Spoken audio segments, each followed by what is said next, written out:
Bom, eu acho que está gravando. Bom, gente, eu vou...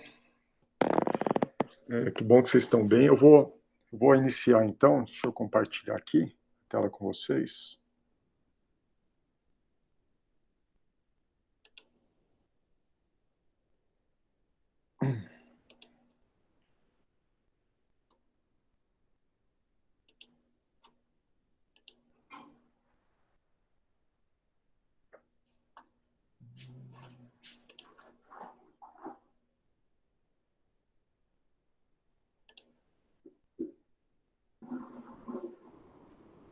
Espera aí, gente.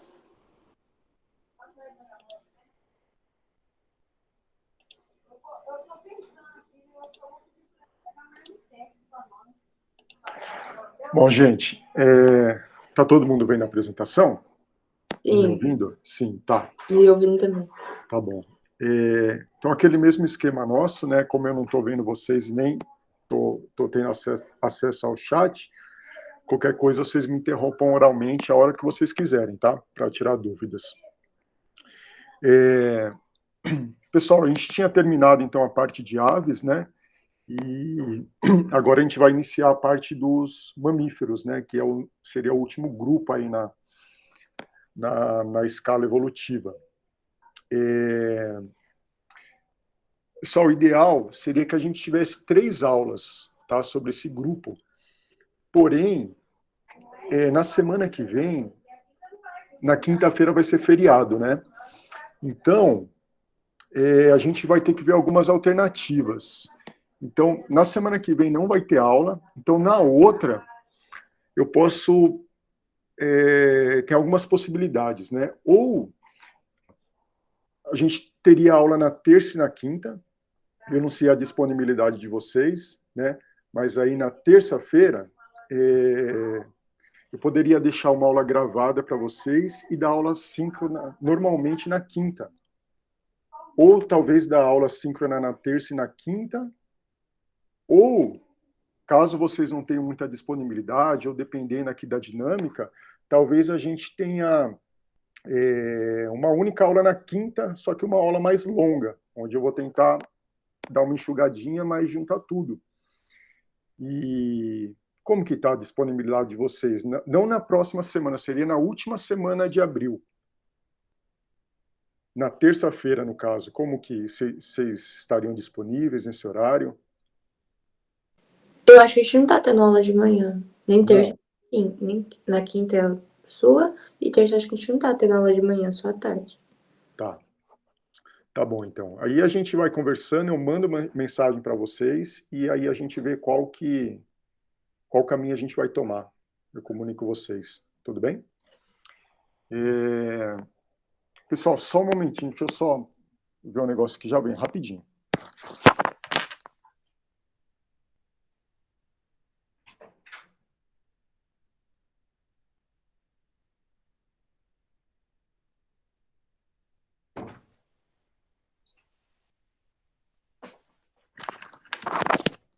Desculpa, gente.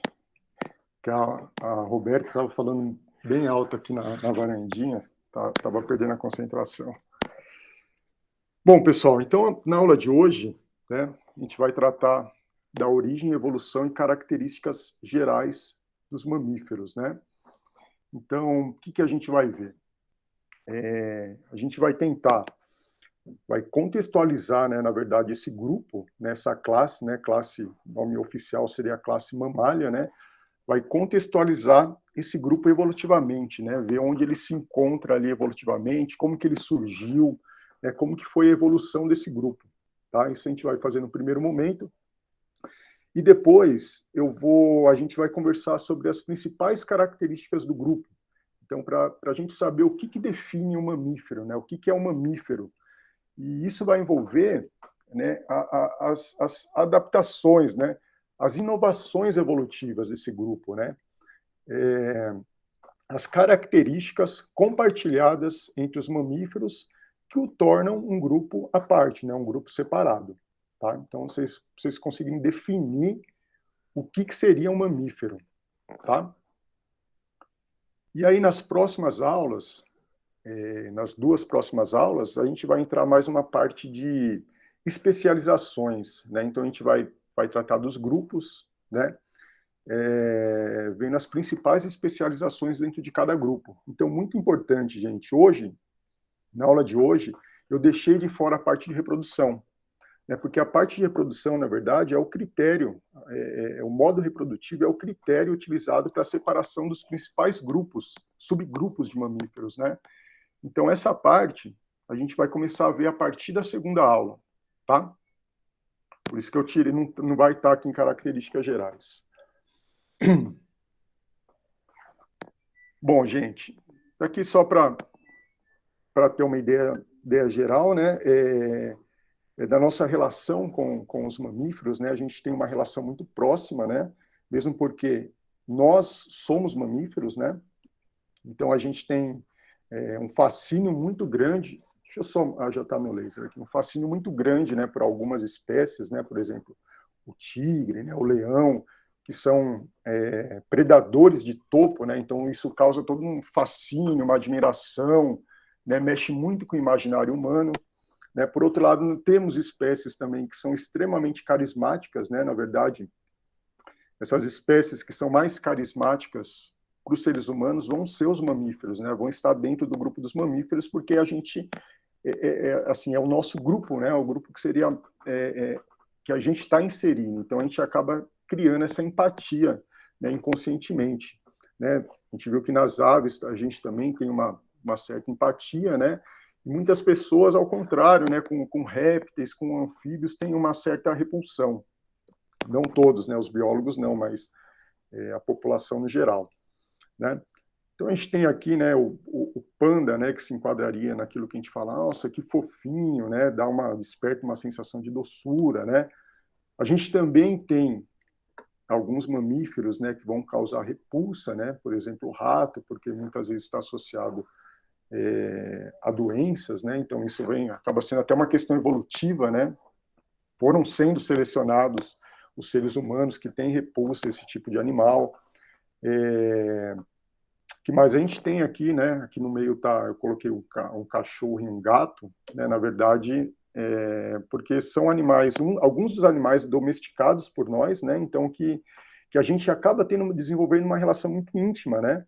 E na verdade uma relação de troca até, né? Então a gente dá o estímulo para eles, né? E eles retornam esse estímulo para nós, né?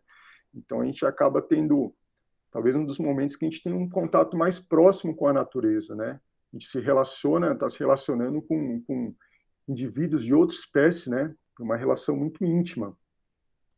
E por fim também, os mamíferos, eles acabam sendo, em algumas sociedades, no caso da nossa, a principal fonte de proteína, né? Talvez isso mude com o tempo, né? Mas ainda assim a gente se alimenta principalmente de mamíferos quando a gente quer adquirir proteínas, né? E também de alguns derivados aqui, como leite.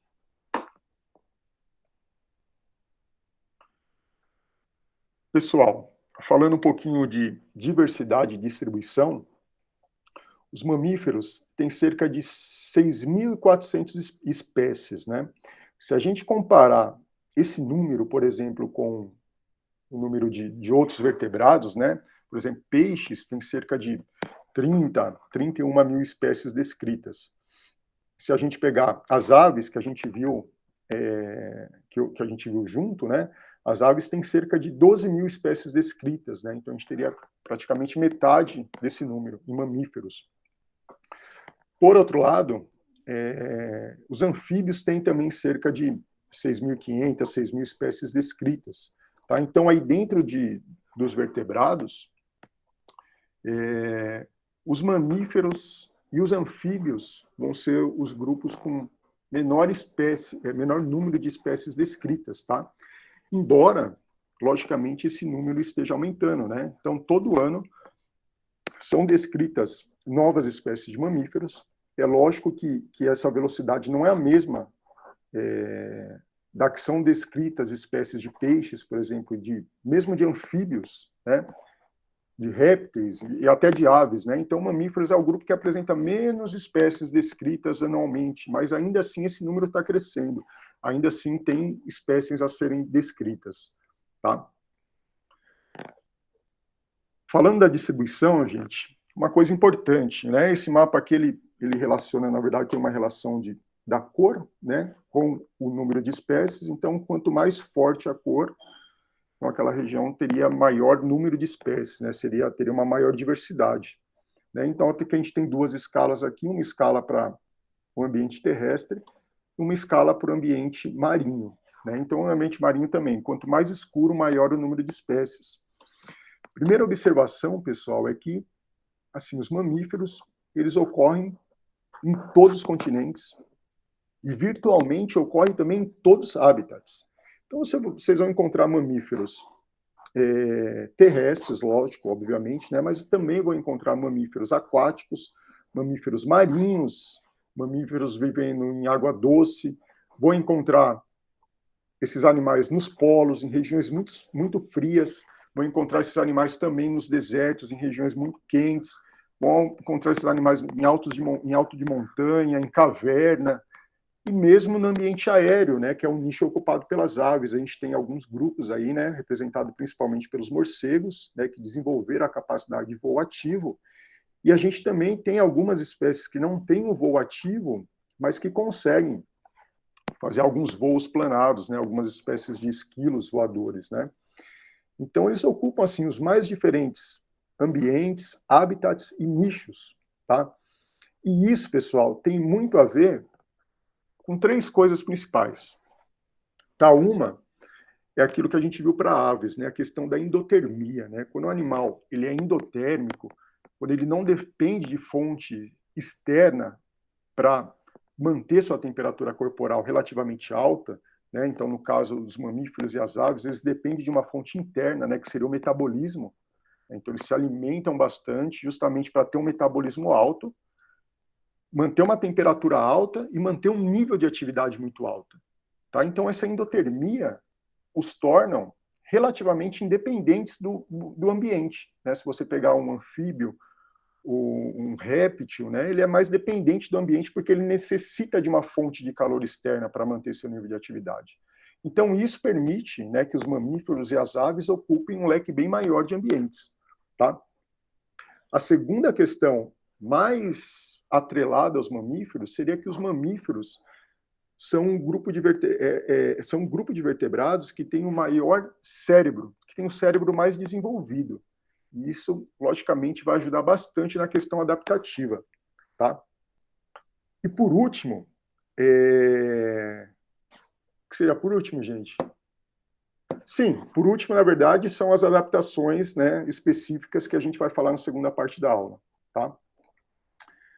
Deixa eu ver se tem mais alguma coisa para me falar desse mapa. Sim, obviamente, a gente chama a atenção aqui para as regiões onde tem maior diversidade, né? Então, a gente observa aqui o Sudeste Asiático, né? Que acaba sendo meio parecido com os outros grupos, né? A gente tem regiões do mundo, principalmente aquelas localizadas ali na região tropical, né? Subtropical, tropical, que vão ter maior diversidade. Então, aqui no caso, o Sudeste Asiático, né?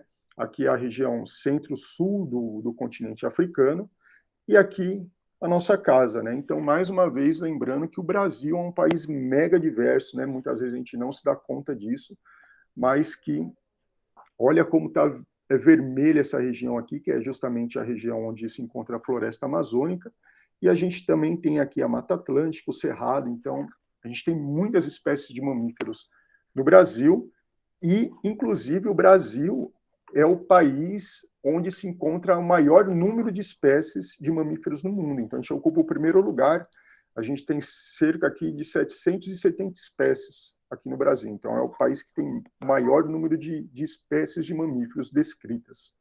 Tá?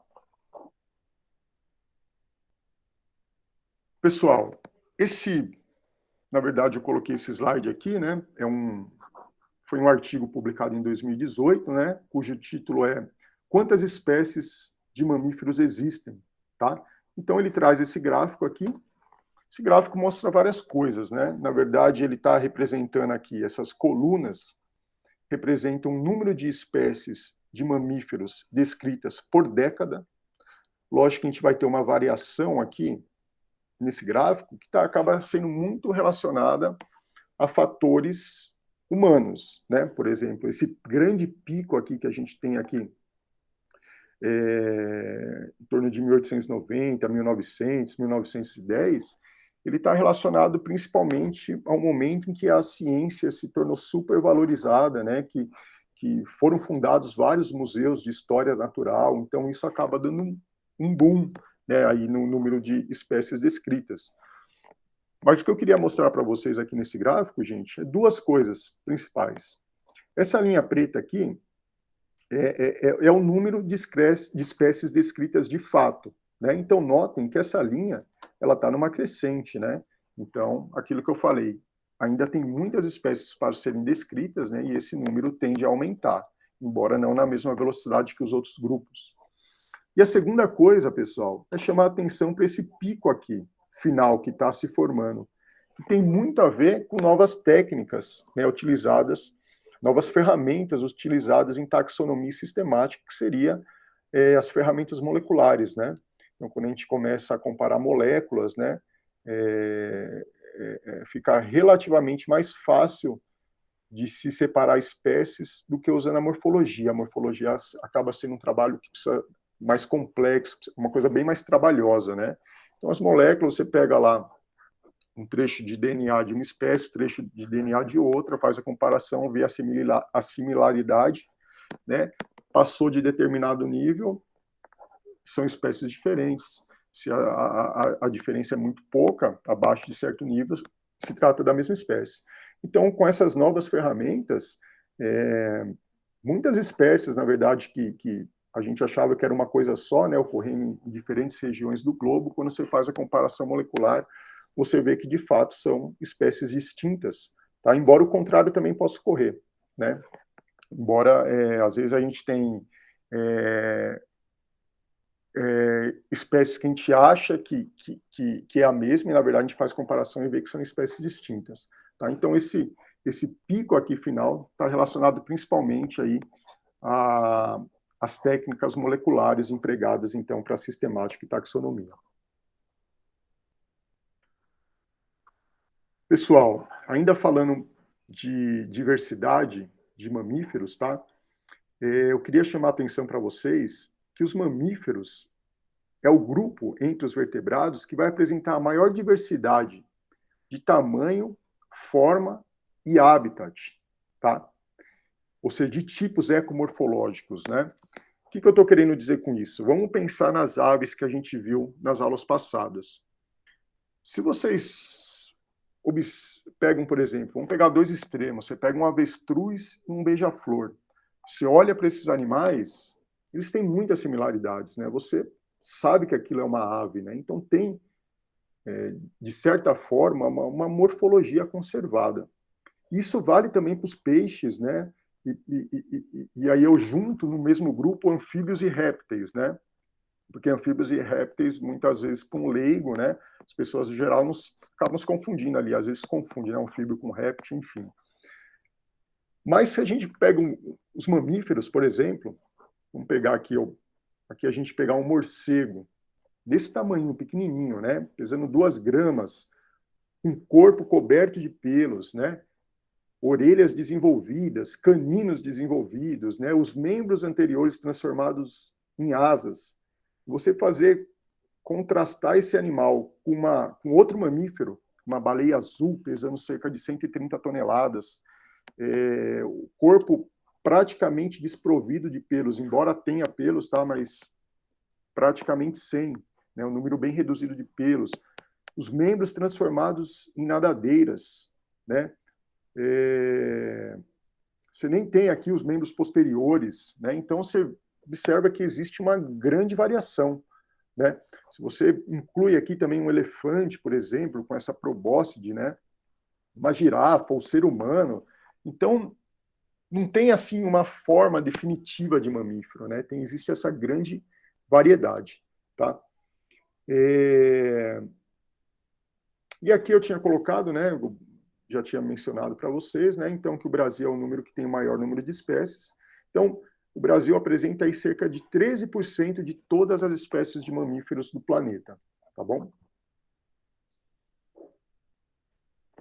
Pessoal, alguém confirma, vocês estão me ouvindo normal? Tá tudo bem?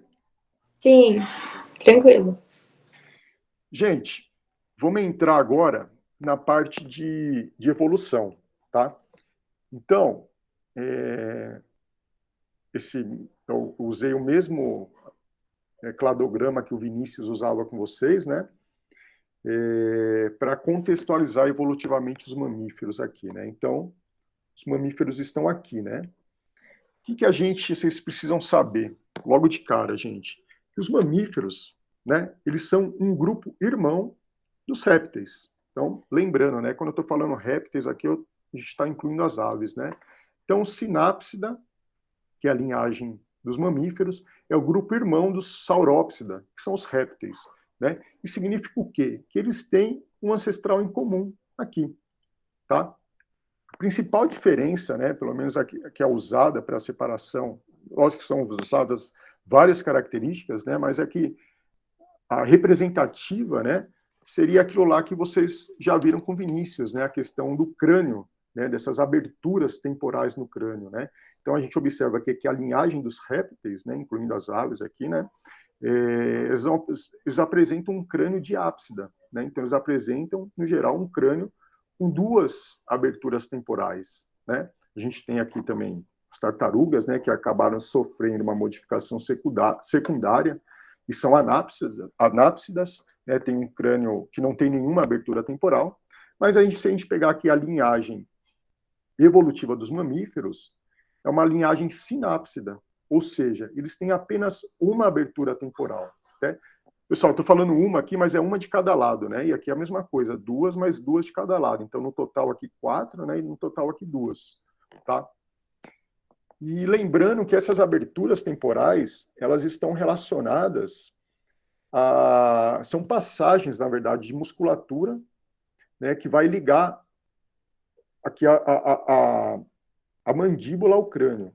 Tá? Isso vocês vão ver que vai ser muito importante na questão da evolução dos mamíferos. Isso vai fazer toda a diferença, tá, para as adaptações que a gente vai ver na segunda parte da aula em relação aos mamíferos.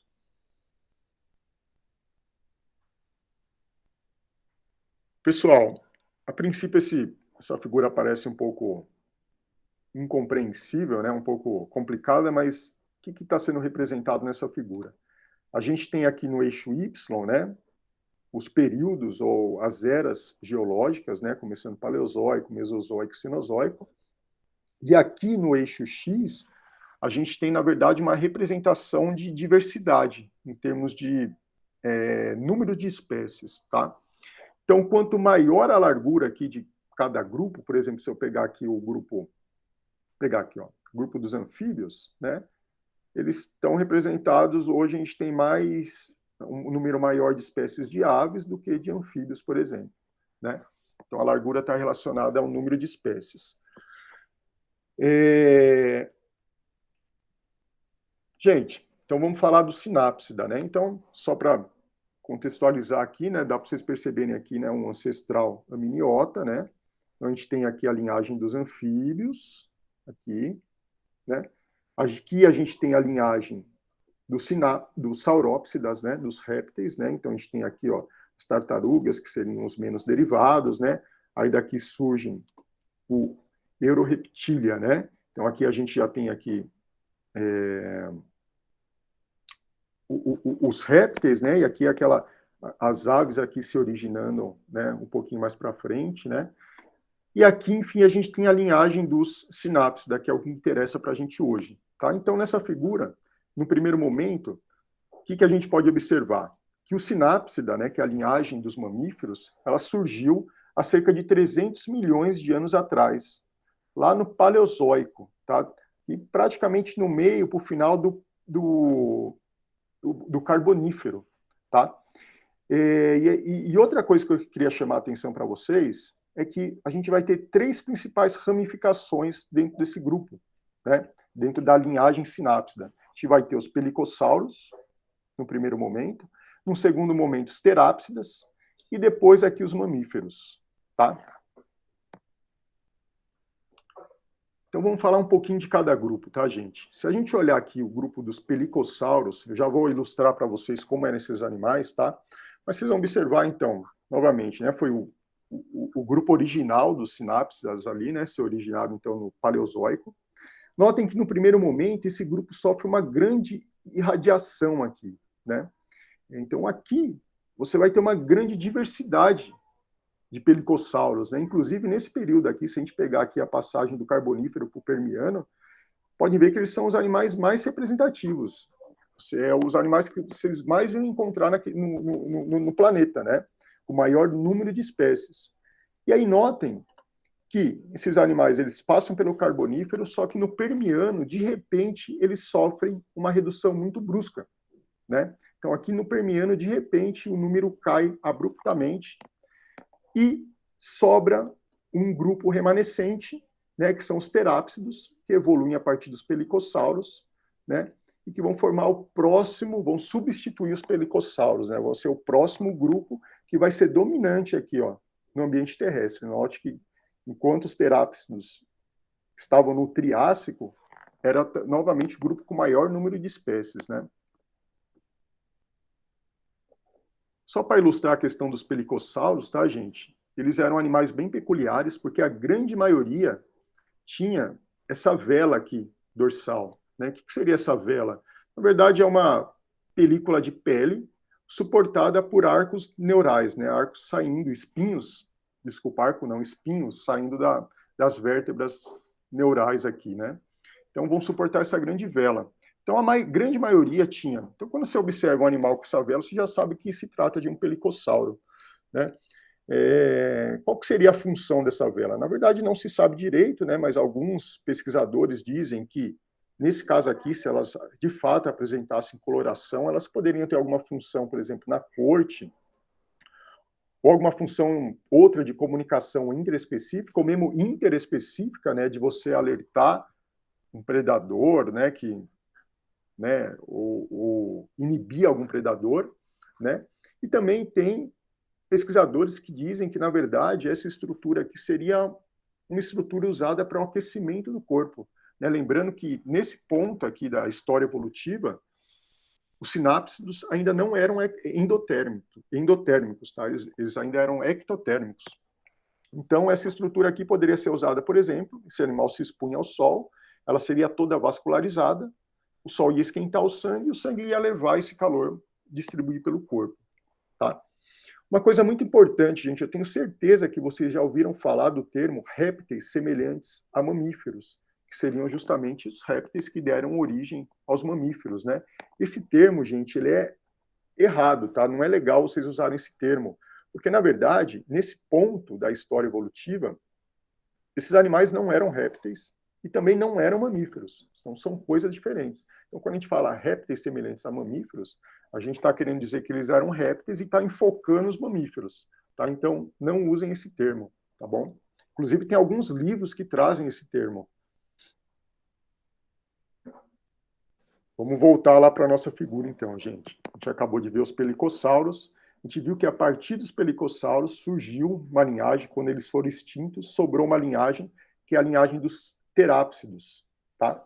Então, notem que os terápsidos surgiram aqui, sofreram uma grande irradiação, né?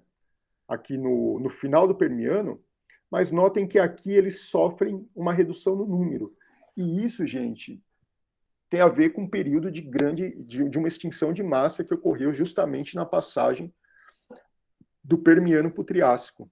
Tá? Então, nessa passagem aqui, né, a Terra sofreu grandes erupções vulcânicas, né? Então foi lançada muita cinza na atmosfera, impedindo a passagem da luz do Sol. E também foi um período que, logo em seguida, essas erupções, um período que teve uma queda muito brusca de temperatura. Então foi tipo uma idade do gelo. Tá? Isso causou a extinção de vários grupos, de várias espécies, e entre eles os terápsidos. Então, ocorre aqui uma extinção em massa, porém, aqui no Triássico, o ambiente volta a se estabilizar, cessam as erupções, né, o clima fica um pouco mais ameno, e aí eles sofrem uma grande expansão aqui no Triássico, tá? Representada principalmente por esse grupo aqui de sinodontes, tá? Deixa eu só ver um negócio aqui. Deixa eu ver se eu já falo agora isso ou falo depois. Falo depois. Então vamos falar primeiro aqui dos sinodontes. Então, esses terápsidos são representados principalmente pelos sinodontes, né? Então a gente já vê que muda a cara dos bichos, né? Quando a gente comparar com os pelicossauros ali. O que a gente pode observar aqui de interessante nesses animais, gente? Primeiro, a gente já observa os membros posicionados verticalmente aqui. Então a gente já observa uma postura mais ereta, que é uma postura característica dos mamíferos, né? Das aves também e dos mamíferos, né? Então os membros saindo aqui debaixo do corpo e deixando o animal com uma postura mais ereta, né? Quando a gente compara, por exemplo, com um anfíbio, com um réptil, você vê que os membros eles saem mais do lado do corpo, né? E ficam lateralizados, né? Então não é uma posição ereta, tá? Inclusive essa troca esse tipo de posição ereta, né? Ele é mais instável, né? Se a gente falar em termos de postura, é uma postura mais instável, né? Instável. Então, na verdade, isso já começou a fazer com que esses animais coevolutivamente desenvolvessem já um cerebelo, tivesse um cerebelo mais desenvolvido, que é aquela estrutura ali do cérebro, né, relacionada principalmente com a questão da postura, do equilíbrio, né? Que mais a gente observa, pessoal? A gente começa a observar dentes e mandíbulas especializados. Então, esses animais já sofreram algumas mudanças aqui na articulação do crânio com a mandíbula, que permitia a eles uma mordida mais forte, começaram a ter diferenciação de dentes, que é o que a gente encontra hoje nos mamíferos, né? Incisivos, caninos, pré-molares, molares, né? Não nesse nível, mas eles já apresentavam, dá para ver por esse esqueleto aqui fóssil, né? Uma heterodontia que a gente fala. Então, dentes com funções específicas. Isso já aumenta mais a eficiência alimentar, aumenta também o leque de presas, né? Muito importante, gente, o que a gente observa também? Alguns pelos abdominais. Então, lembrando que o pelo, ele é aquela estrutura que é similar à pena das aves, mas que, na verdade, não tem nada a ver, né? Surgiram independentemente nos grupos, e que tem muito a ver, a gente vai ver mais para frente, com a questão da endotermia, né? Então, o pelo, ele ajuda muito na retenção do calor corporal, né? Então, a gente já observa aqui alguns animais com pelos na região do ventre, né, que estaria provavelmente relacionado ali talvez a um cuidado parental, né, de você esquentar os filhotes, né?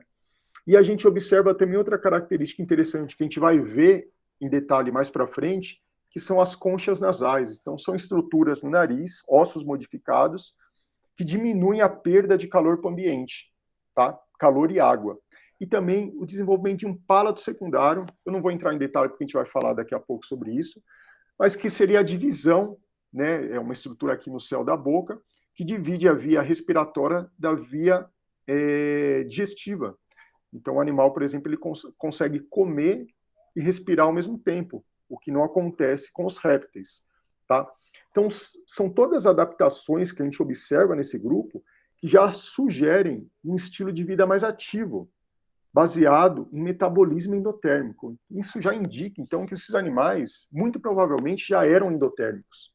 Então, essa passagem evolutiva da ectotermia para a endotermia teria acontecido nessa linhagem aqui, na linhagem dos terápsida, lá no Triássico, tá?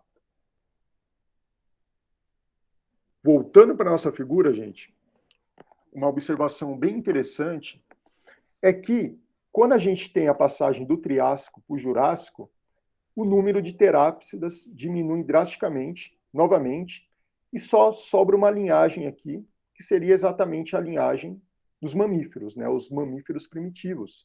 Note que essa linhagem, diferente dessas duas, ela não sofre uma irradiação, ela se mantém com um número reduzido de espécies. Reduzido e pouco diversificado, tá? E isso, gente, tem muito a ver com isso daqui, ó.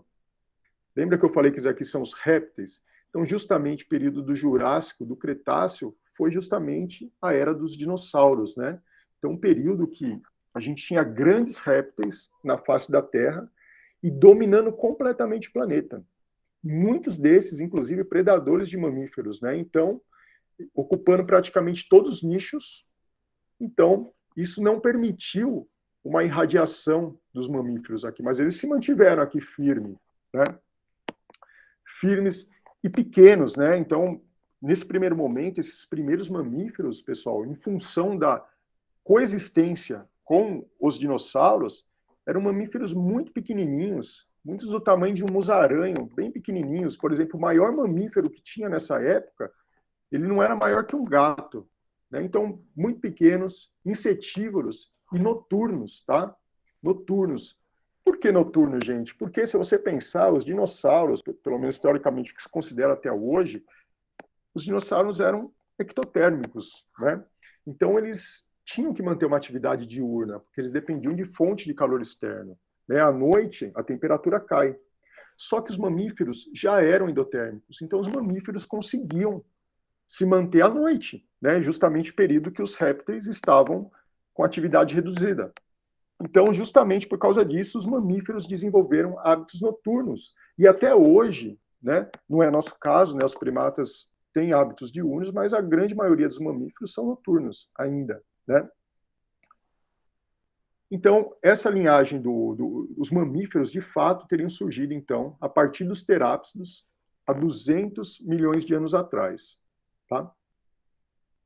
E aí, gente, essa figura deixa bem clara que logo que ocorre a extinção aqui dos mamíferos, né, na passagem do Mesozoico para o Cenozoico, logo que ocorre a extinção dos mamíferos, né, por eventos naturais, lembra desses dois grupos que a gente tinha visto lá em aves, né, inclusive as aves foram se originar a partir aqui dos dinossauros saurísqueos, né, tá até mostrando aqui, né, aves, crocodilos saindo.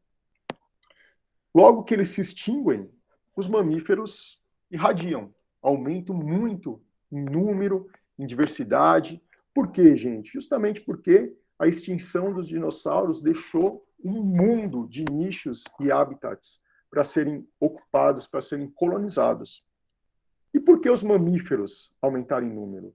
Justamente porque eles já eram animais endotérmicos, animais ágeis, rápidos, que conseguiam manter uma grande atividade, então conseguiam caçar, conseguiam se alimentar bem, e eram animais mais inteligentes, com cérebro mais desenvolvido.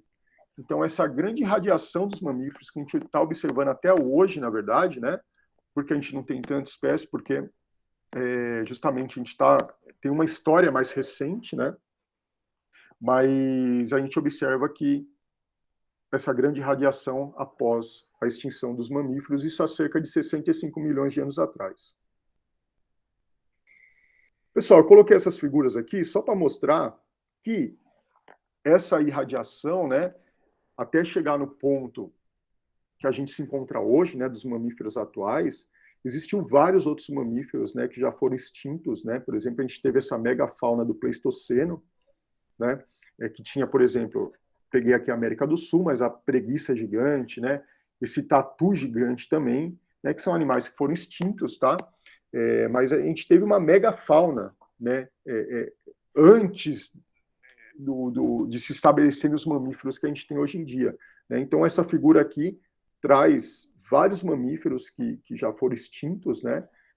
Alguns com formas bem diferentes, né? Parece que filme de ficção científica, né? Assim, parece uma girafa bombada, né? Nariz de anta. Enfim, tem várias formas aqui curiosas, né? Interessantes. E que essa megafauna, ela começou a sumir, na verdade, há cerca de 20 mil anos atrás, né? Principalmente devido a alterações climáticas, né? Então, vale pensar toda essa importância que a gente dá para a questão do aquecimento global, né? Por que os pesquisadores são tão preocupados com a questão do aquecimento global? Porque realmente pequenas mudanças podem causar extinções em massa, tá? E também outro fator interessante, o homem surge, né? Então, o homem surgindo, o homem, obviamente, começa a caçar muitos desses animais, principalmente os maiores, né? E contribui, então, também para o desaparecimento de muitas das formas, tá? Pessoal, tudo bem? Dúvidas até aqui? Tá tudo tranquilo? Tá tudo tranquilo. Tá, estão entendendo bem? Posso continuar? Pode. Pra mim Tá tá bom, de boas. beleza. Então a gente encerra a parte de evolução, né, de origem e evolução do grupo, e agora a gente vai para aquela segunda parte, onde a gente vai focar nas principais inovações evolutivas do grupo, né, as principais características derivadas, compartilhadas pelos mamíferos. Tá? Pessoal, a gente tem duas principais que vocês precisam saber. Talvez até já saibam, né? Mas talvez a principal característica dos mamíferos, igual a gente viu para aves lá, corpo coberto por penas, né? No caso das aves, que, enfim, cuja principal função, tem várias funções, a principal função diz respeito à questão da endotermia. No caso dos anfíbios, também, dos mamíferos também, né? Houve uma evolução independente, estruturas diferentes, mas que têm a mesma função básica, que é a regulação térmica. Então, pessoal, todo mamífero ele vai ter pelos, tá? Todo mamífero ele vai ter pelo, pelo menos em alguma fase da vida. Lógico que tem alguns que tem, isso fica muito claro, mas tem outras espécies, por exemplo, como as baleias, que tem esse número muito reduzido. Então é reduzido alguns, no caso das baleias, esse número é reduzido a alguns pelos sensoriais. A gente tem o tatu, por exemplo, também que não tem muito pelo no corpo. O próprio homem, né? O homem na verdade, está com uma tendência, né? Muito, acho que uma tendência evolutiva, muito pelo fato de a gente usar roupas, né, para se aquecer, a gente tem uma tendência, né, evolutiva de perca de pelos, né? Então, eu acho que tem algumas pessoas ainda, né, que apresentam bastante pelo no corpo, né? Mas tem pessoas que têm pouquíssimos pelos, né? Então, esse pelo, gente, ele tem uma função primária que é o isolamento térmico.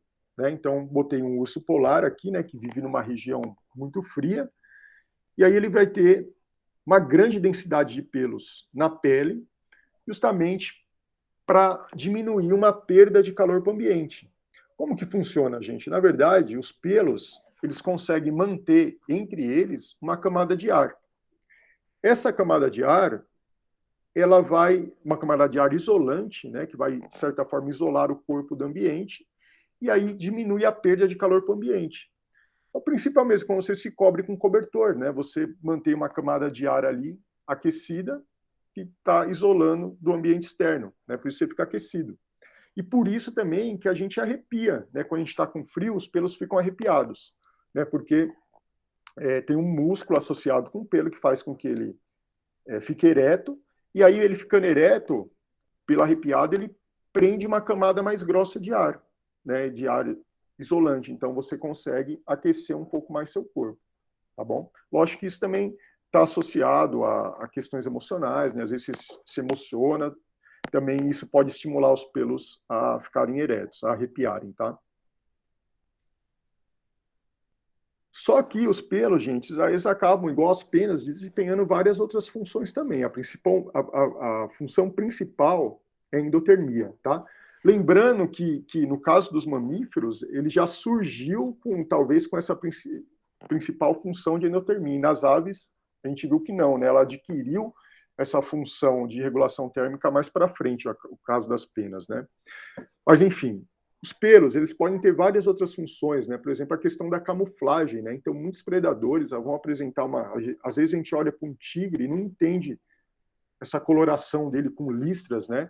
Mas olhando essa figura dá para ver que essas listras o confunde muito bem com o ambiente, né? O torna praticamente invisível para uma presa, né?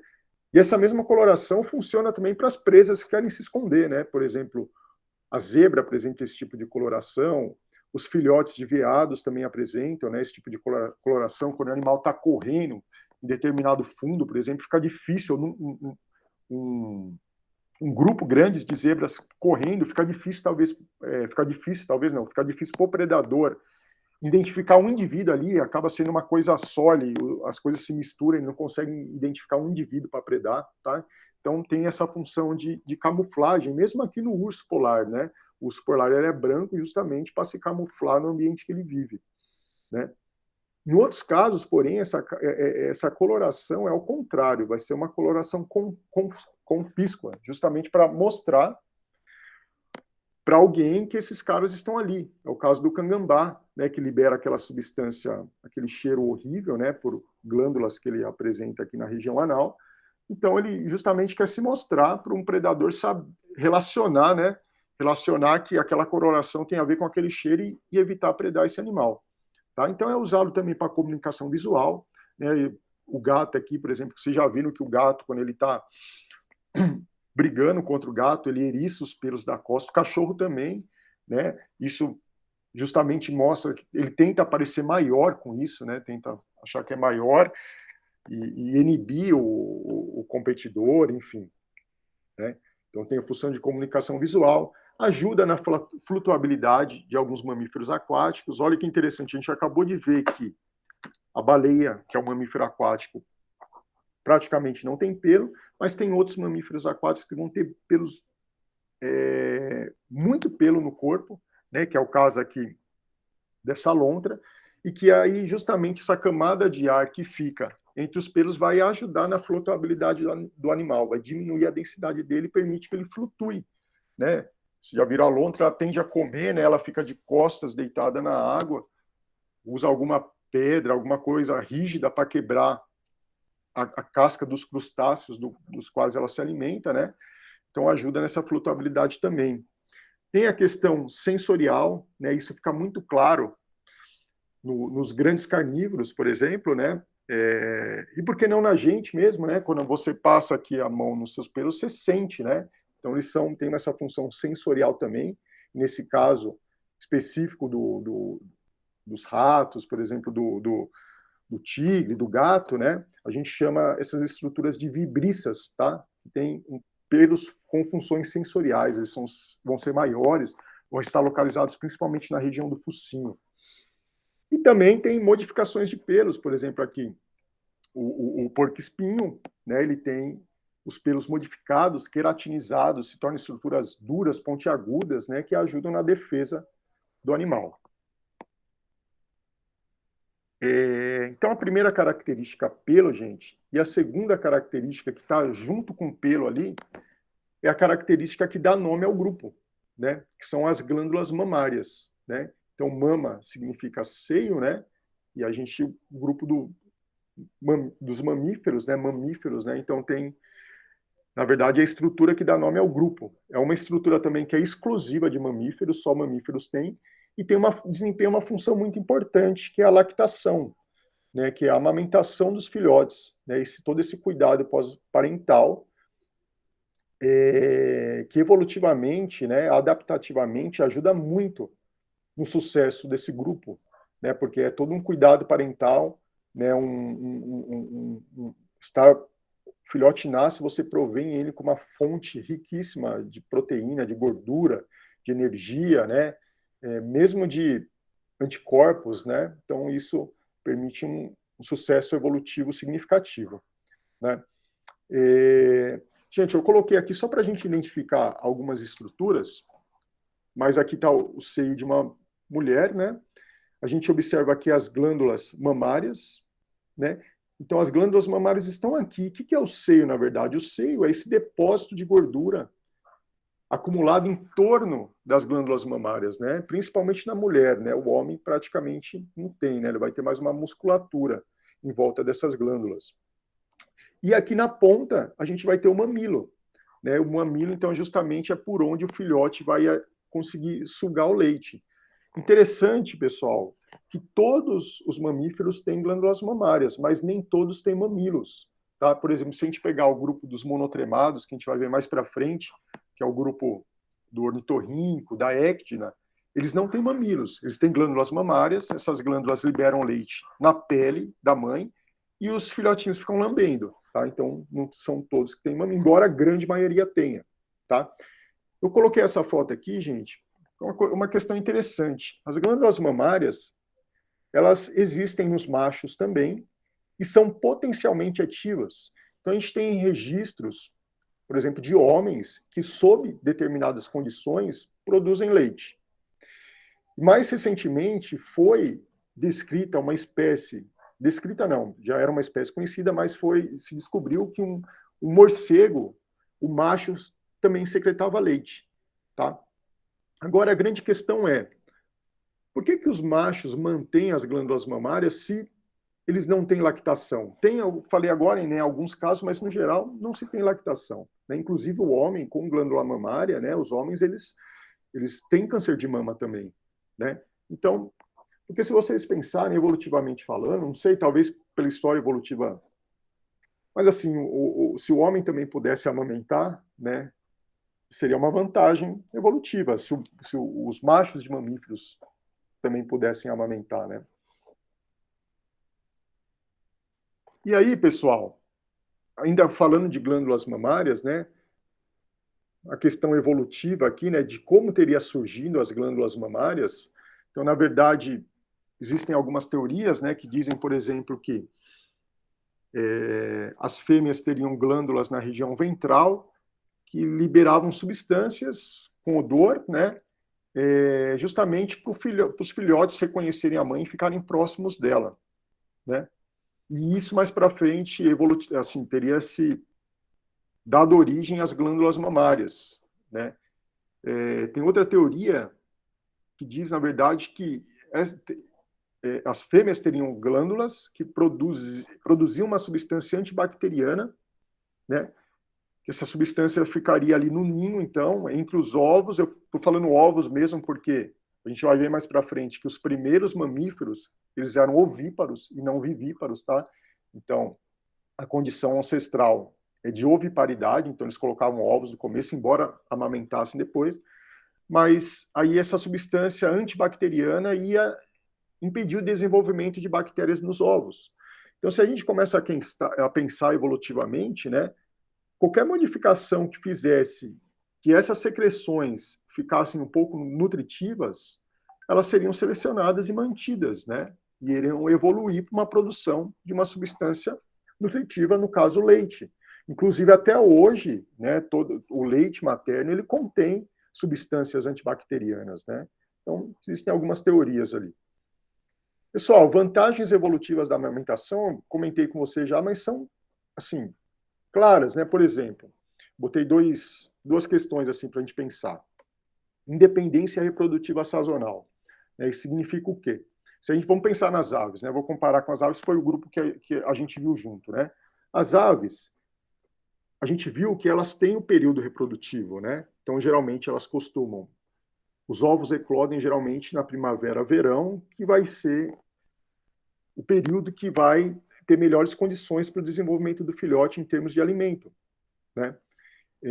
Quando a gente pensa nos mamíferos, se você pensar que ele pode, por exemplo, se alimentar, igual fazendo uma reserva ali de energia, enfim, e depois transformar isso em leite, isso dá uma independência sazonal para os mamíferos. Eles podem se reproduzir em períodos diferentes também, né? Porque o alimento está vindo direto da mãe ali, a mãe não está saindo para capturar presas para dar para os filhotes, né? Então causa uma independência reprodutiva sazonal, isso é uma vantagem.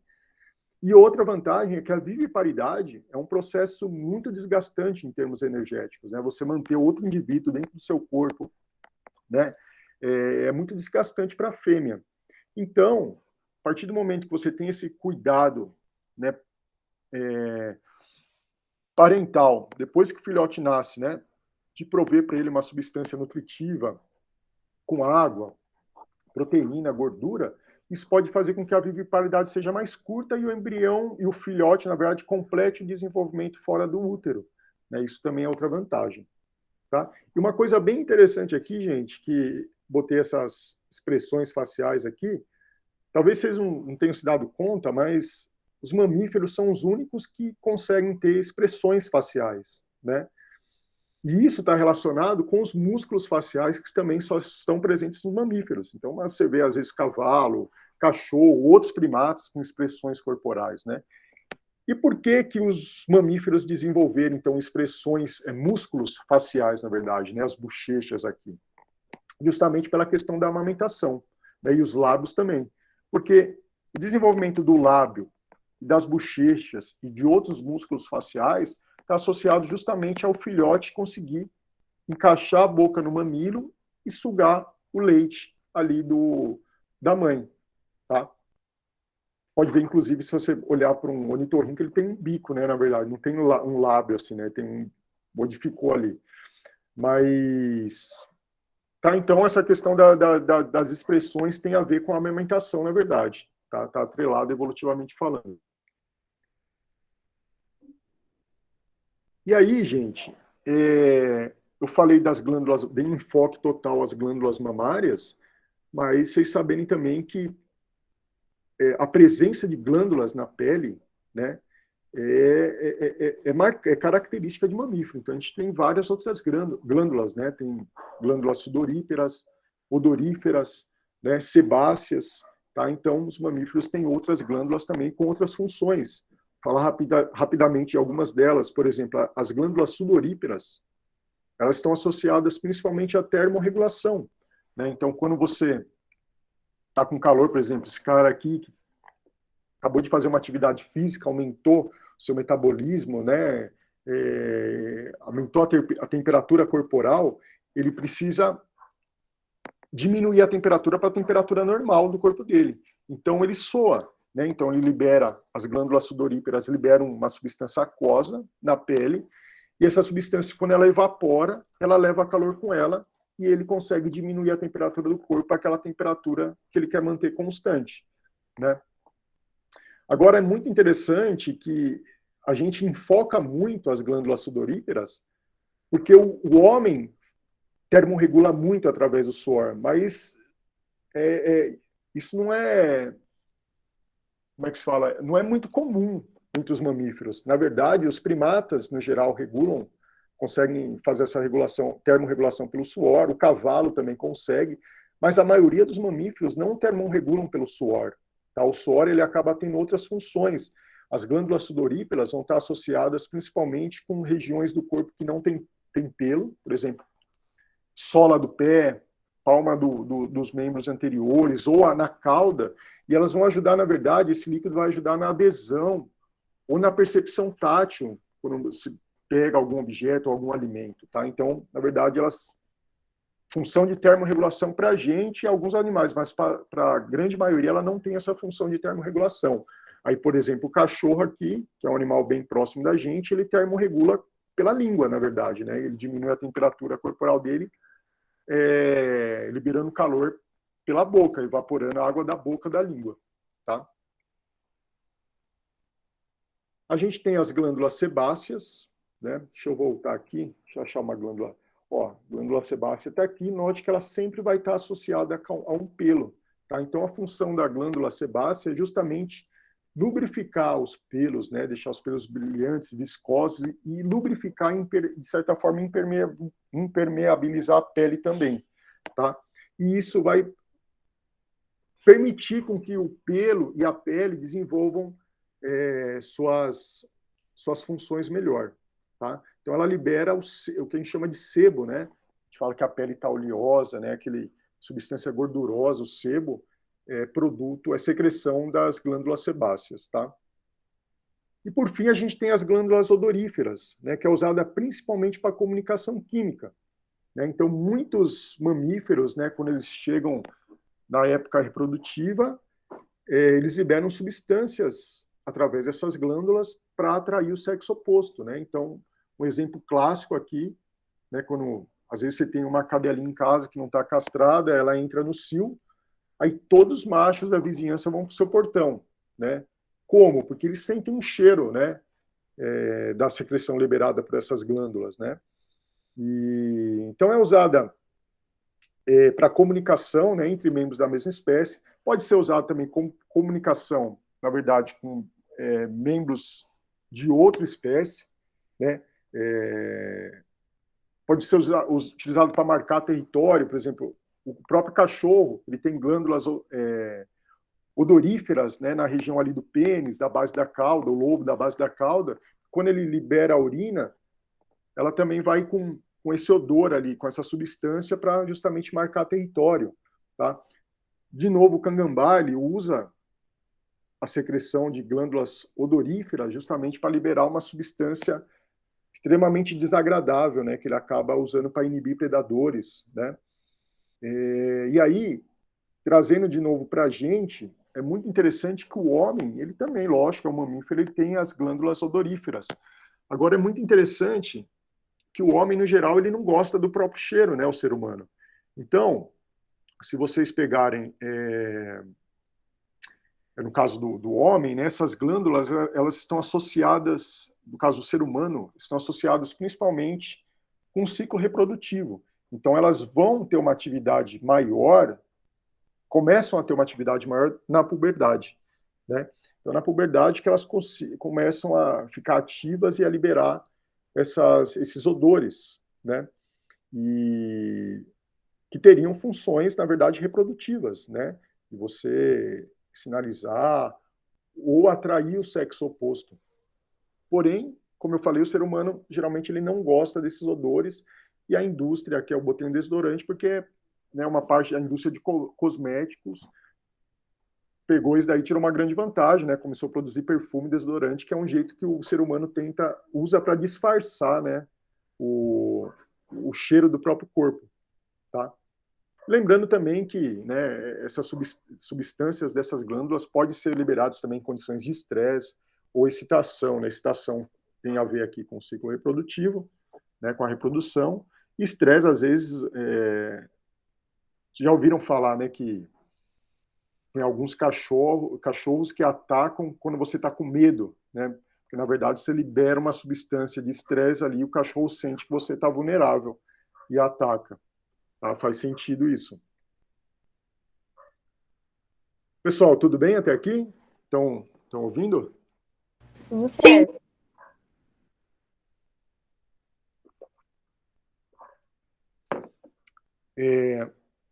Continuando, então, gente, falando de dentes agora.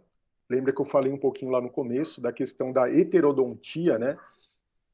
Dos dentes especializados, né? A gente não ter. Geralmente a gente encontrava nos outros grupos de vertebrados, quando tinham dentes, né? Os dentes todos uniformes, assim, né? Muito parecidos, sem grande variação. Nos mamíferos, a gente encontra uma grande variação dentária, que a gente chama de heterodontia, né?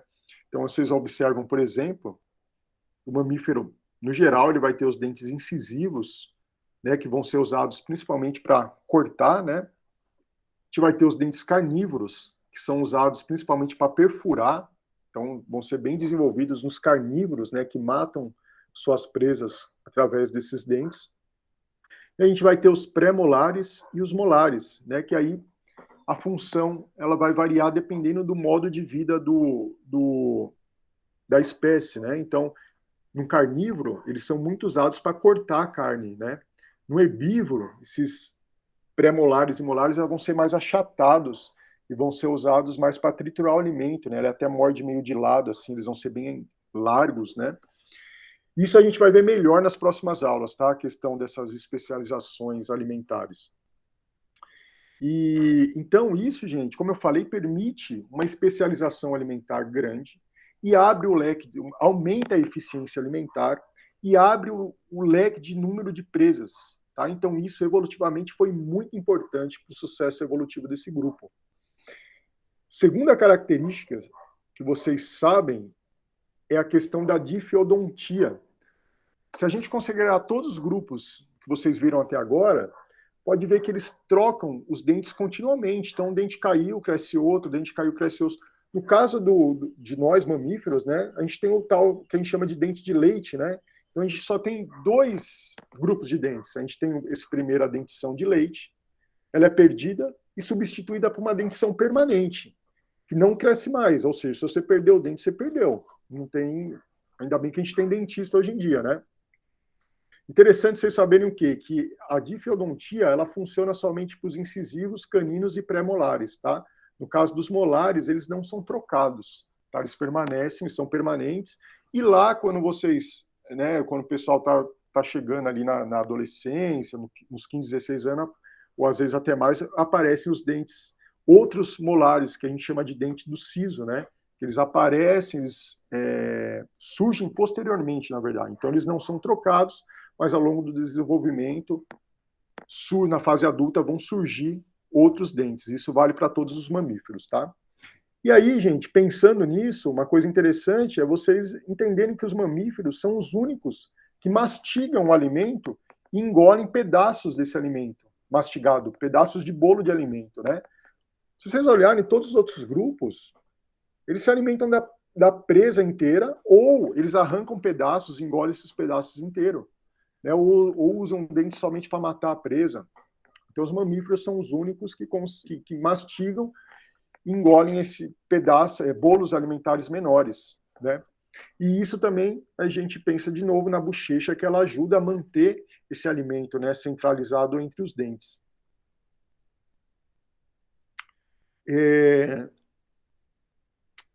Pessoal, aqui, só para falar algumas características, outras que são exclusivas de mamíferos, tá?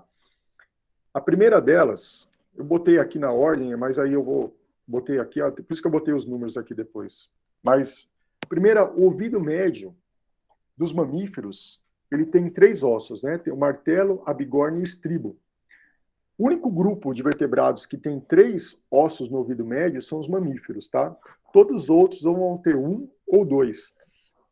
E aí, gente, qual que é a função desses ossículos, né? Na verdade, aqui seria o tímpano, né? Para cá se projetaria a orelha externa. Inclusive, a orelha externa também é outra característica, né? Isso daqui é outra característica exclusiva de mamíferos, né? Nenhum outro grupo tem orelha externa. Mas aqui seria a orelha externa, aqui o meato auditivo, por onde entraria o som, e aqui o tímpano, né? Que vai ser sensibilizado pelas ondas sonoras. E aí, qual a função desses ossículos? Justamente passar essa vibração do ouvido externo para o ouvido interno, por isso que é chamado de ouvido médio. Então, essas vibrações vão passar por esses ossículos até chegar aqui na cóclea, e a cóclea faz a comunicação através de nervos com o cérebro, onde esse som vai ser processado, né, e vai gerar um estímulo, tá? Só que é interessante, gente, vocês saberem que isso foi o surgimento desses 3 ossos foi totalmente aleatório. Na verdade, o que a gente tem aqui? Note que aqui é um pelicossauro, sinodonte, lembram que eram os sinápsidos, né? E aqui o mamífero, né? Então tem uma escala evolutiva aqui. Notem, gente, que começou a ocorrer uma modificação aqui da ligação do crânio com a mandíbula, né? Essa ligação teve o objetivo, na verdade, de tornar aqui a mordida bem mais eficiente e mais forte, tá? Então, essa ligação da mandíbula com o cérebro é totalmente bem peculiar de mamíferos, tá? Só os mamíferos têm isso. E aí, gente, note que coisa interessante. Os ossos que deram origem a esses ossículos aqui, na verdade, eram ossos do crânio e da mandíbula, que foram diminuindo de tamanho, foram sendo deslocados para uma região mais posterior e depois acabaram tendo uma função sensorial. Então, assim, isso surgiu totalmente ao acaso, né? Mas foi uma mudança vantajosa e que se manteve por seleção natural, né? E aí isso acarreta em outras consequências interessantes também para o grupo. Por exemplo, os mamíferos são o único grupo que apresenta essa articulação aqui da mandíbula, né, do dentário, que é esse osso aqui, com a conexão do dentário, né, da mandíbula com o crânio, é feita através desses 2 ossos aqui. É o único grupo que apresenta isso. Tá? Outra característica interessante é que notem que, no primeiro momento, os ossos da mandíbula eram vários, né? E hoje em dia, os mamíferos apresentam apenas um osso na mandíbula, que é o dentário. Tá?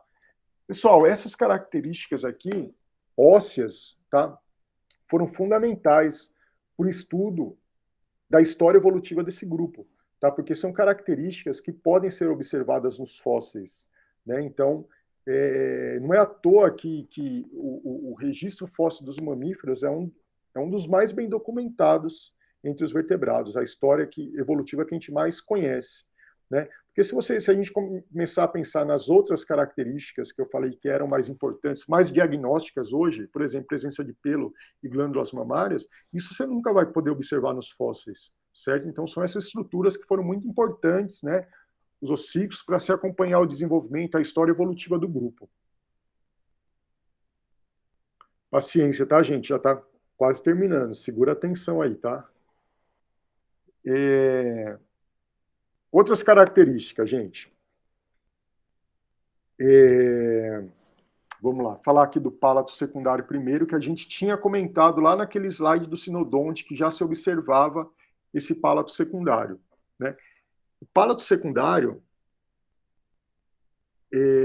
acho que eu não comentei com vocês em aves, não sei se o Vinícius comentou quando ele falou de crocodilo, dos crocodilianos, mas é uma estrutura que tem também em outros grupos, por exemplo, aves e crocodilianos. Porém, nesses grupos, bom, deixa eu explicar primeiro o que é pálato secundário, para vocês entenderem. Pálato secundário, essa estrutura, esse daqui, na verdade, é um crânio. Imagina que ele foi cortado aqui, na lateral, no meio, assim, né? Então, aqui você tem a boca, né? E aqui a entrada do nariz, né? Tem um corte aqui, longitudinal, né? E aí, o pálato é essa estrutura aqui que fica no céu da boca, né? Essa estrutura óssea, que separa a cavidade oral da cavidade nasal, né? Então, tem uma separação. Com essa separação, ela foi muito importante. Por quê? Porque o animal ele consegue comer e respirar ao mesmo tempo, porque são vias independentes, né? Então, você imagina um animal endotérmico que, para manter sua temperatura corporal, ele precisa de combustível, porque isso é feito através do metabolismo, combustível é alimento, por isso que o mamífero ele precisa se alimentar frequentemente, da mesma forma as aves. Se você pegar um réptil, por exemplo, você pegar uma jiboia, às vezes ela come uma coisa grande ali, ela fica 2 meses sem se alimentar, né? Isso tem a ver com essa questão da endotermia aqui. Né? Então imagina se o mamífero, quando ele fosse comer, ele tivesse que parar de respirar. Né? Então esse pálato ele traz essa grande vantagem evolutiva, né? Mesmo durante a amamentação, né? Para o filhotinho conseguir amamentar e sugar o leite e respirar ao mesmo tempo. O que eu ia dizer é que nos crocodilos e nas aves, embora eles tenham esse pálato secundário, esse pálato ele não é tão eficiente quanto o dos mamíferos, porque eles têm algumas fendas. Então, o único grupo que tem esse pálato secundário totalmente fechado é o grupo dos mamíferos. Tá? Outra estrutura que eu tinha comentado com vocês, os ossos turbinados, né? Eu tinha comentado com outro nome, nossa, fugiu aqui agora, como eu tinha chamado eles. As conchas nasais eu tinha falado, né? Então aqui, novamente, é um crânio humano, né? Pensa que foi feito um corte aqui, né? Então você vê aqui dentro do nosso nariz, de todo mamífero, vai ter essas lâminas de osso esponjoso, né? Isso vai aumentar muito o contato com o ar. E ele tem uma função muito importante relacionada também à endotermia. Você imagina que o animal ele está respirando, por exemplo, num ambiente mais frio. Então, quando esse ar ele entra aqui, essas conchas elas conseguem fornecer calor e água, se for um ar seco entrando, calor e água para esse ar. Então, esse ar, quando ele passa pelas vias nasais, ele chega aquecido aos pulmões. E da mesma forma, quando esse ar sai, as conchas, como o ar vai estar mais quente do que as conchas, ocorre o contrário. A concha, na verdade, ela absorve o calor e a água de volta. Tá? Então, isso vai ajudar muito na regulação da temperatura. Eu falei da água, né? Note que é interessante vocês perceberem que nossas vias nasais sempre estão umidificadas, né? E tem a ver com isso. E isso todo, eu dei o exemplo do ser humano, mas todo mamífero tem, tá? E a questão dos côndilos, né?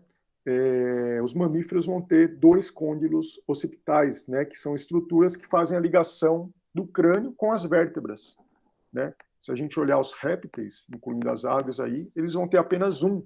Isso, inclusive, permite que eles girem a cabeça, assim, sem movimentar o pescoço, né? Notem que a gente, quando a gente vai olhar para o lado, necessariamente a gente tem que virar a parte da coluna também. Isso se deve a essa ligação feita por dois côndilos. Então, você tem que virar o pescoço junto para olhar para o lado.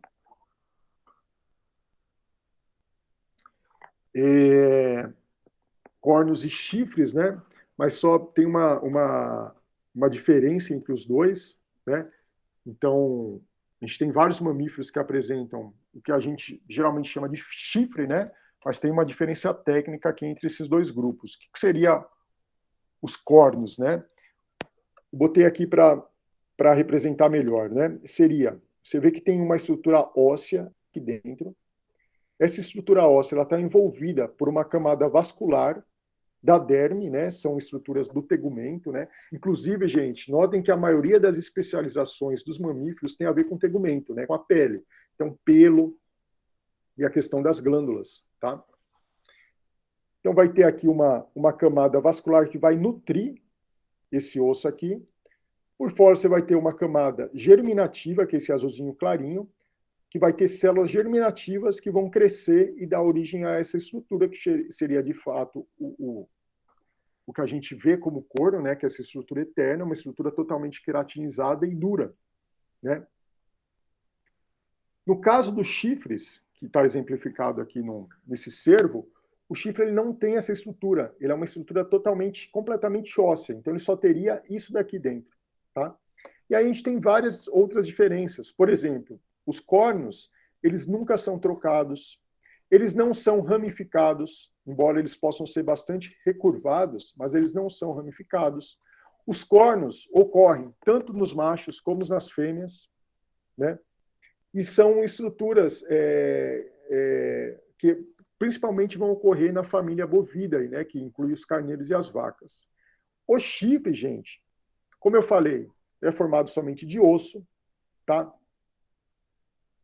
Eles vão crescer sob um veludo, tipo um tecido epidérmico aveludado, embora quando ele cresce... Ó, gente, só uma coisa,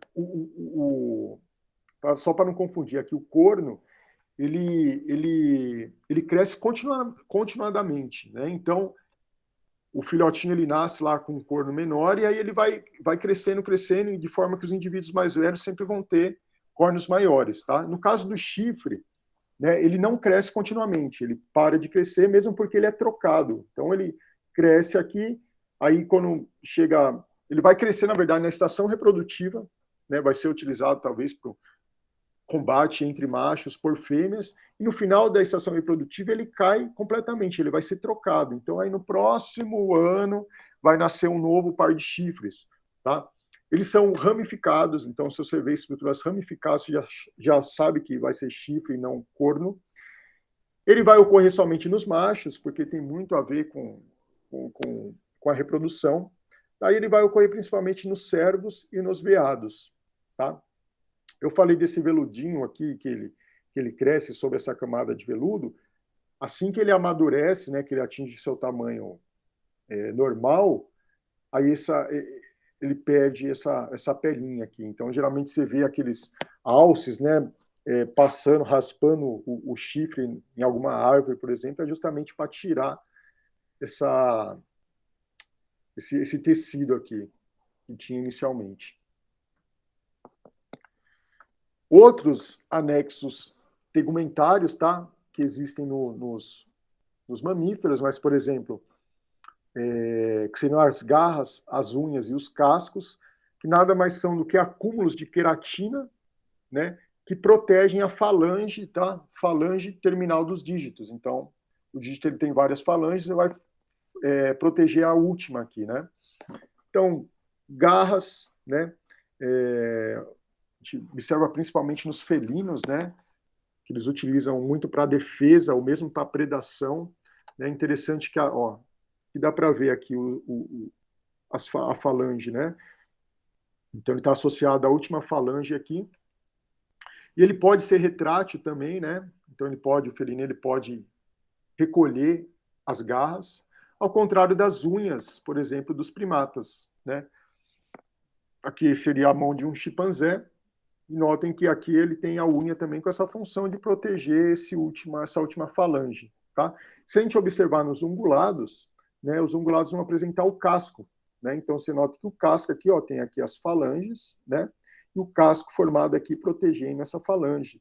A gente vai ver mais para frente, nas próximas aulas, que os ungulados eles sofrem uma redução no número de dígitos aqui, então vai ficar somente um dígito, né? A gente tem 5, ele vai ficar somente com 1. Isso tem a ver com o modo de deslocamento, né? Um animal corredor, inclusive o casco ele vai permitir que o pé fique bem pequeno e sólido. E isso, anatomicamente falando, mecanicamente falando, é muito vantajoso para um animal corredor. Então, por isso que muitos dos ungulados, na verdade, todos os ungulados vão ter casco, né? A gente tem muitos corredores dentro desse grupo. E aí, gente, estamos quase terminando, né? Mas aí outras funções, para vocês saberem que existem, né? Somente em mamíferos. Quando a gente conversou sobre aves, a gente viu aquele pulmão das aves, onde o fluxo era unidirecional. Vocês lembram? Eles tinham uma eficiência muito grande na captura de oxigênio, no aquecimento do corpo, né? Então, o pulmão dos mamíferos é menos eficiente do que o pulmão das aves, né? São basicamente 2 sacos, onde o ar entra e sai, né? Então, os mamíferos vão ter 2 pulmões, são pulmões que a gente fala alveolares, né? Porque eles vão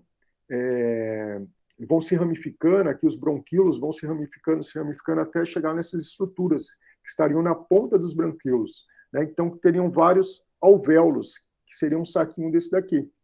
Então, a troca gasosa ocorre dentro dos alvéolos, né? Então, você vai chegar aqui o ar rico em oxigênio, eles são altamente vascularizados, esse oxigênio vai passar para o sangue vai deixar gás carbônico e ele volta. Tá? Então, é um pulmão muito eficiente,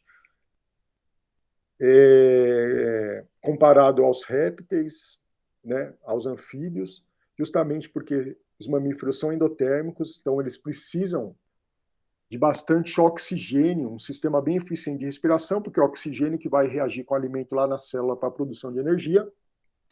Porém, é um pulmão menos eficiente do que o pulmão das aves que a gente viu nas aulas anteriores, tá? Onde a gente tem um fluxo unidirecional que maximiza muito a retirada de oxigênio.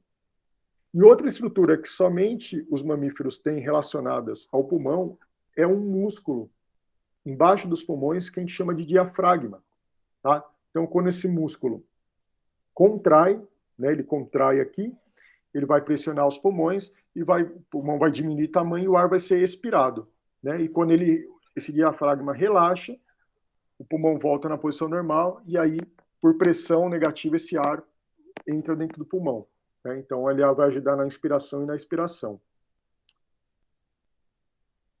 E aí, por fim, gente, só algumas outras características, falar rapidinho, tá? Mas a gente já falou da postura ereta, né? Aqui fica bem claro quando a gente compara com um réptil, né? Os membros bem abaixo do corpo, né? Aqui a gente observa que aqui os membros saem lateralmente. A questão das hemácias, né? Os mamíferos são os únicos que têm hemácias sem núcleo. Então são células que não têm núcleo, não têm outras organelas, né? Elas têm a função praticamente exclusiva de transporte de gases, né? Então por isso que elas perdem o núcleo, enfim. Coloquei aqui gordura marrom, gente, porque, enfim, todos os vertebrados têm gordura no corpo, né? Essa gordura acaba tendo função de reserva energética em período de jejum, pode ter função de termorregulação, isso já nos mamíferos, né? Mamíferos de regiões muito frias vão ter uma camada grossa de gordura, ou mesmo mamíferos aquáticos como a baleia, uma grossa camada de gordura que vai funcionar como isolante térmico, então vai diminuir a perda de calor para o ambiente.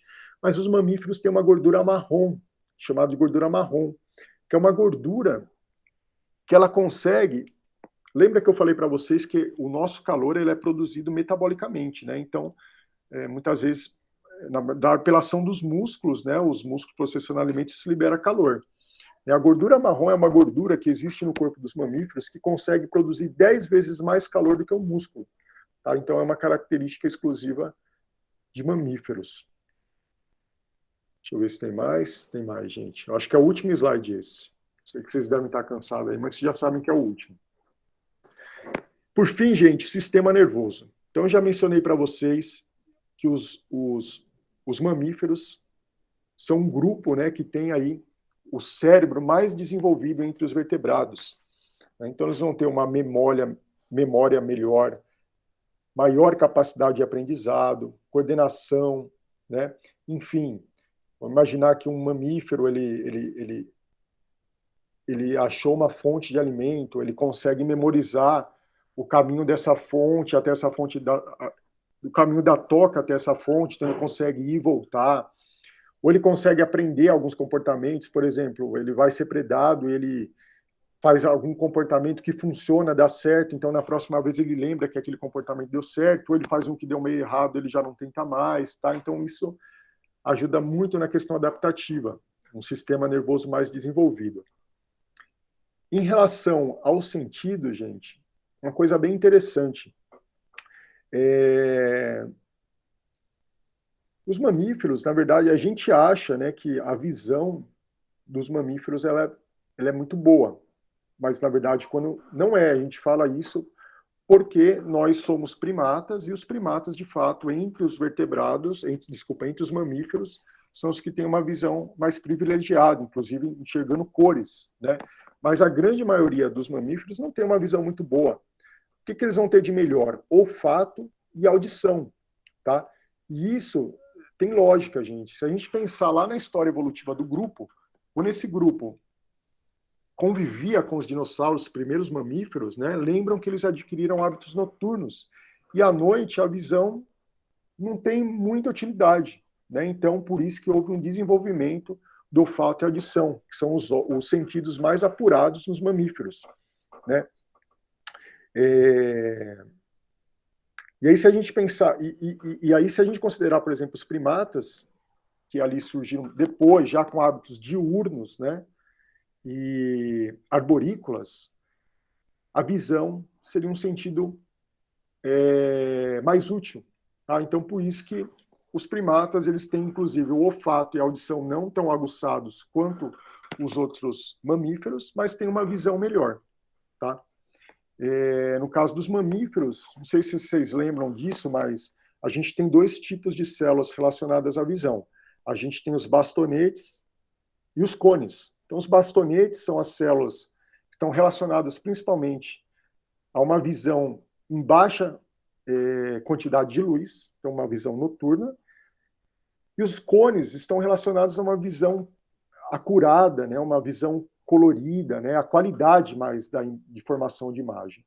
Então, os mamíferos, a grande maioria, vai ter mais bastonete do que cone, ao contrário das aves, por exemplo. Então, é interessante, justamente por esse contexto evolutivo, espécies que formassem imagens melhores à noite do que de dia. E por isso que a maioria dos mamíferos possuem visão monocromática ou dicromática, ou seja, enxerga só uma ou duas cores, não enxerga como a gente enxerga, né? A gente, como primata, a gente consegue enxergar várias cores, tá? Bom, tá em tempo, pessoal. Gente, eu penso em tentar fazer aulas um pouco menores, mas acaba tendo muita coisa para falar. Eu sei que é meio ruim para vocês ficarem aí no computador, né? Mas, enfim, acabou hoje. Deixa eu fechar aqui, gente.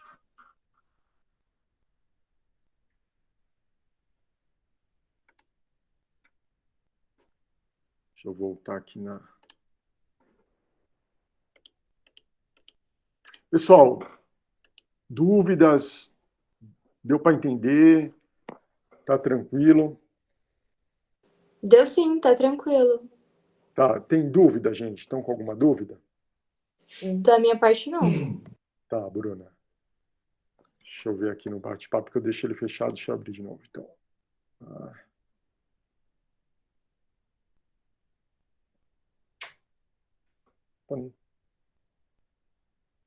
Ué, gente, não estou conseguindo acessar o bate-papo aqui. Consegui. Então tá bom, gente. Karina, paciência comigo que eu vou te responder ainda, Karina. Nossa, passando um período meio complicado aqui, mas eu vou te responder ainda, Karina. Eu já estou pensando em algumas coisas, pensei em algumas coisas, tá? E é isso então, gente. Se vocês não tiverem dúvida, vou liberar vocês aí para almoçar. E aí, semana que vem, então, a gente não tem aula. E aí a gente faz aquele esquema. Na última semana, ou a gente faz 2 aulas, ou eu preparo uma aula maior. Mas aí eu combino com vocês antes, tá? Se eu preparar alguma aula maior, teria problema? Acho que é muito pesado, né? Eu acho que fica bem cansativo quando é muito comprido. Né? Acaba perdendo eficiência, né? Porque vocês prestam atenção até um ponto e depois... Tá bom. Eu vou ver o que eu faço. Qualquer coisa, eu deixo uma aula gravada e dou outra aula para vocês, tá bom? Beleza, professor. Até a outra semana. Tchau, Valeu, obrigada. gente. Obrigado pela atenção. Até. Obrigada, Fru. Tchau, tchau.